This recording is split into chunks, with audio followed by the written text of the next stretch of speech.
Hello friends, welcome back to MD kitchen. ಮನೇಲೆ 10 ನಿಮಿಷಕ್ಕೆ ಈಸಿಯಾಗಿ ಕ್ಯಾರೆಟ್ ಹಲ್ವಾ ಹೇಗೆ ಮಾಡೋದಂತ ನೋಡೋಣ. ಒಂದು ಕುಕ್ಕರಲ್ಲಿ ಕ್ಯಾರೆಟ್ನ ಆಲ್ರೆಡಿ ಬೇಯಿಸಿಟ್ಕೊಂಡಿದ್ದೀವಿ. 1 ಗ್ಲಾಸ್ ಹಾಲು ಹಾಕ್ಕೊಂಡು, ತುಪ್ಪ ನಿಮ್ಗೆ ಎಷ್ಟು ಬೇಕೋ ನೋಡ್ಕೊಂಡು ಹಾಕ್ಕೊಳ್ಳಿ. ನಾವು ಇರೋ ಡ್ರೈ ಫ್ರೂಟ್ಸ್ ಎಲ್ಲ ಹಾಕ್ಕೊಳ್ಳಿ. ನಾವು ಗೋಡಂಬಿ, ದ್ರಾಕ್ಷಿ, ಬಾದಾಮಿ, ಪಂಪ್ಕಿನ್ ಸೀಡ್ಸ್, ವಾಟರ್ಮೆಲನ್ ಸೀಡ್ಸ್ ಹಾಕ್ಕೊಂಡಿದ್ದೀವಿ. ಚೆನ್ನಾಗಿ ತುಪ್ಪಲ್ಲಿ ಉಟ್ಕೊಳ್ಳಿ. ನಿಮಗೆ ತುಪ್ಪ ಎಷ್ಟು ಬೇಕೋ ಕ್ವಾಂಟಿಟಿಲಿ ನೋಡ್ಕೊಂಡು ಹಾಕ್ಕೊಳ್ಳಿ. ಅಷ್ಟರಲ್ಲಿ ಇದನ್ನು ಸ್ಮ್ಯಾಶ್ ಮಾಡ್ಕೊಳ್ಳೋಣ.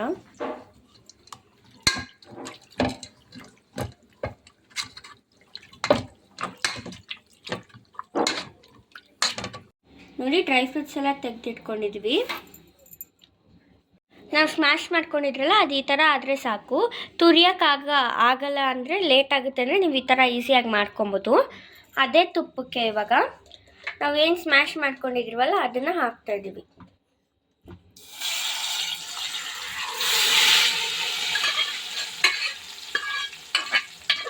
ಬೇಕಾದ್ರೆ ಇದಕ್ಕೆ ಇನ್ನೊಂದು ಸ್ವಲ್ಪ ತುಪ್ಪ ಆ್ಯಡ್ ಮಾಡ್ಕೊಳ್ಳಿ.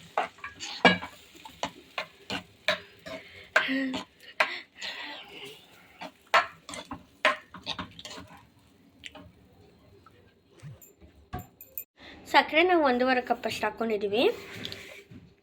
ಸಕ್ಕರೆ ಹಿಮ್ರೋವರೆಗೂ ನೋಡಿ, ಸಕ್ಕರೆ ಹಾಕ್ಕೊಂಡಿದ್ದೀವಿ. ಸಕ್ಕರೆ ಕರಗಿ ನೀರು ಹಿಮ್ರೋವರೆಗೂ ಚೆನ್ನಾಗಿ ಮಿಕ್ಸ್ ಮಾಡಿಕೊಂಡ್ರೆ ಸಾಕು.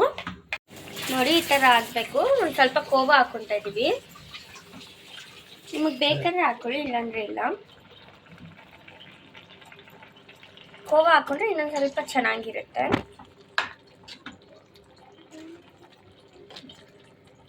ನೋಡಿ, 10 ನಿಮಿಷಕ್ಕೆ ರೆಡಿ ಆಗಿದೆ. ನೋಡಿ, ತಲೆ ಬಿಟ್ಟಿದೆ. ಈ ಥರ ಹಾಕಬೇಕು ನೋಡಿ. ಇವಾಗ ರೋಸ್ಟ್ ಮಾಡಿ ಇಟ್ಕೊಂಡಿರೋ ಡ್ರೈ ಫ್ರೂಟ್ಸ್ ಹಾಕ್ತಾಯಿದ್ದೀವಿ. ಇದನ್ನು ಚೆನ್ನಾಗಿ ಮಿಕ್ಸ್ ಮಾಡಿಕೊಂಡ್ರೆ ಆಯಿತು ಕ್ಯಾರೆಟ್ ಹಲ್ವಾ.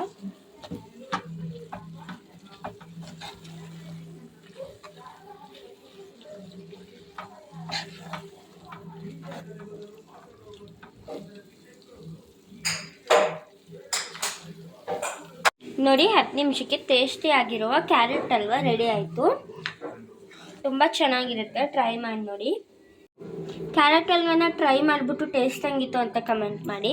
ನಿಮಗೆ ಈ ವಿಡಿಯೋ ಇಷ್ಟ ಆಗಿದ್ರೆ ಲೈಕ್ ಮಾಡಿ, ಶೇರ್ ಮಾಡಿ, ಕಮೆಂಟ್ ಮಾಡಿ. ಇನ್ನೂ ಹೊಸ ಅಡುಗೆ ಜೊತೆಗೆ ನಿಮ್ಮ ಮುಂದೆ ಸಿಗ್ತೀನಿ. ಅಲ್ಲಿವರೆಗೂ ಟೇಕ್ ಕೇರ್, ಬಾಯ್.